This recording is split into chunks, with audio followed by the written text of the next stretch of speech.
A teenage boy arrested over the weekend in connection with a shooting inside of a Chula Vista restaurant appears in court for the first time. It's our top story on the 4. I'm Heather Myers. I'm Carlo Cicchetto. That October 28th shooting left 4 people injured and a mall full of people rattled. CBS 8's Shannon Handy was inside the courtroom today. She joins us live with details, including the charges he faces. Shannon.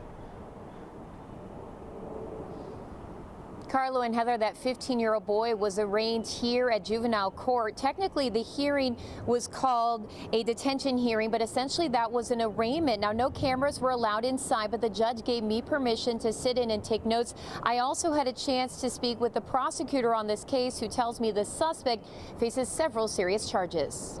So the current charges that the teen is being faced with are 8 charges. Count 1 is an attempt murder with 2 allegations, and that is specifically under the Penal Code of 12022.53D, which essentially is a personal use of a firearm as well as the causing of great bodily injury on the victim. The other charges include felony assault with a firearm and a minor in possession of a firearm. Now, this all stems from a shooting that happened October 28th inside Novo Brazil Brewery and restaurant located in the Otay Ranch Town Center. This is surveillance video captured that night. In it, you can see people running through the restaurant as customers duck for cover. Initially, there were fears of an active shooter loose in the Otay Ranch Town Center, and that caused police to lock down the mall. Chula Vista police say the shooting started as a dispute between 2 groups of people. They believe the 15-year-old arrested was the only one who fired shots. The victims included a 16-year-old boy shot in the legs, who investigators say was involved in the initial dispute. 2 bystanders, a 58-year-old man and a 60-year-old woman, were also hit. A third bystander, a 21-year-old woman, suffered a graze wound. None of the wounds were life-threatening. Now, because of his age, the suspect's name is not being released. His family was at today's hearing. I asked them for comment, but they left without saying a word. As for much time he could face, the prosecutor explained because the boy is being charged as a juvenile, it's less than what the charges call for.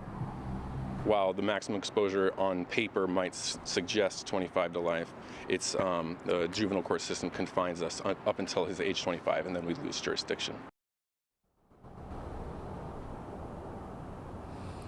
And one of the victims in this case was also at today's hearing, but she too did not want to comment.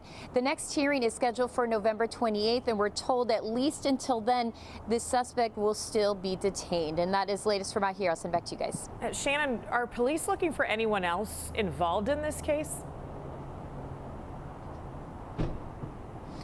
At this point, again, they're telling us they believe this 15-year-old was the only one who actually fired a gun, but they do say they're still looking for witnesses and any information that can help them with this case. Again, they have that surveillance video, which you guys saw, and they also said that people that were inside the brewery stayed for hours that night to be interviewed. So they have a lot of information, but they're still looking for more. So if you do have any information, you can contact Chula Vista Police, or if you want to remain anonymous, you can contact Crime Stoppers. We'll see what comes.